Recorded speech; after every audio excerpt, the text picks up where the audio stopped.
October 29.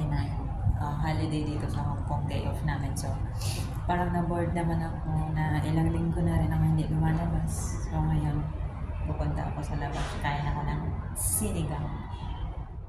目前香港正值拼經濟同發展，目前香港正值拼經濟同發展保就業嘅關鍵時期。So, nagbiyahe tayo ng 30 minutes para makakain lang ng sinigang. So, tingnan nyo guys, ang daming tao dito sa Hong Kong. Ayan o. O, diba ganyan karami ang tao dito sa Hong Kong.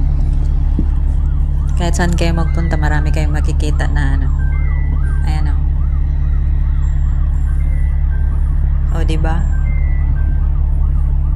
Sa isang ano lang yan, isang lugar lang yan.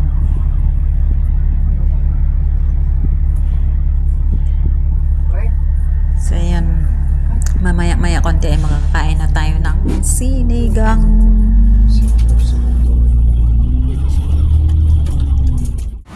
So, ngayon ay nandito na tayo sa Chongwan. So, makikita nyo mga idea guys. Pero, ang pakain natin sa pagpunta dito ay nakain tayo ng sinigang. So, mamaya kaunti ay aakyat na tayo. Nandito na pala tayo. So, pasimpleng video muna tayo dito kasi alam mo na yung mga Pinoy halos ayaw nilang magpa-video. Ayaw nilang. Magagalit yan sila lalo na kung alam nilang vlogger ka. So, nagpasimple lang tayo. In-open natin yung ating cellphone tapos palakad-lakad. So, ayan, mga Filipino store yan. Ang ating madadaanan dito sa Liksang yan, guys, sa Chongwan. So, maya-maya lang ay. Ayan. Makikita nyo lahat yan. Filipino store yan. At eto na. Nakakain na tayo ng sinigang na baboy. Ang sarap niyan, guys.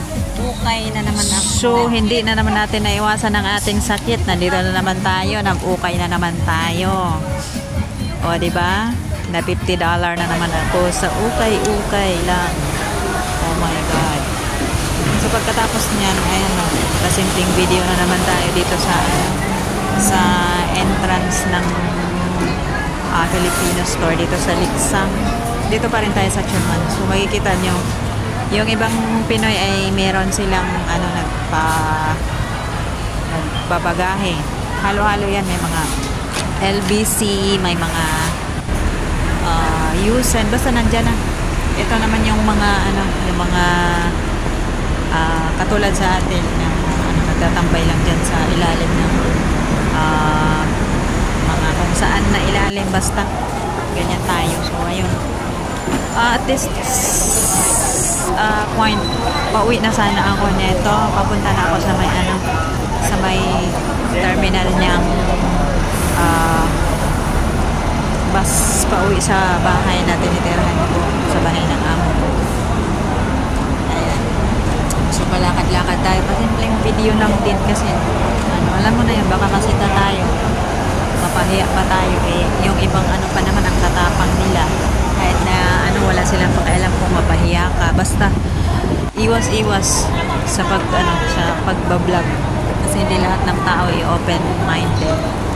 So, ito, pababa na ako ng hagdan neto papunta sa nandito na ako sa terminal ng bus pauwi. Kaso, may naalala ako. May kukunin pala ako kay Ate Mens.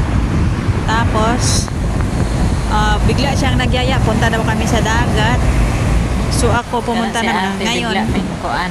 Biglang nandito na kami bumibili siya. Kita na kami ni Ate Mens, bumibili na siya ng KFC kasi papunta na nga kami sa dagat. OMG. Diyos ko Lord. Biglang nagyaya, papunta daw kami dagat. Bigla ang namin, biglang desisyon na punta sa dagat alauna, media na yan eh. Pero okay lang naman. na mga bakokang nes ulo, guys. Kalit-kalit ng decision, guys. Mga tudomig dagat ni ate. Nagbiyahe pa kami ng 20 minutes papunta papunta sa dagat. Ganyan kami ka ano, mga kung ano-anong naaalala ni ate. 20 minutes pa yan na bago namin narating yung dagat. Biglaang decision ng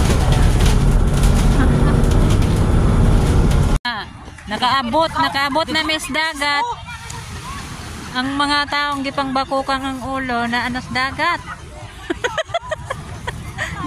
Nakasapatos pa jud ko, isputing pa na. Daghang kay sis man. Asa? Unsa man na? Ay oo. Isputing pa na Sis kanay mo kuan ato Si ate. Biglang desisyon uli ay dagat. Niya namin sa Gold Coast. Nara. Sis kana na lang yung butang ani sis. Asa man na? Kalahati. Di man ako ning Sa ha. Na namin dire sa Gold Coast. Golden Beach. Basta more beach ni siya.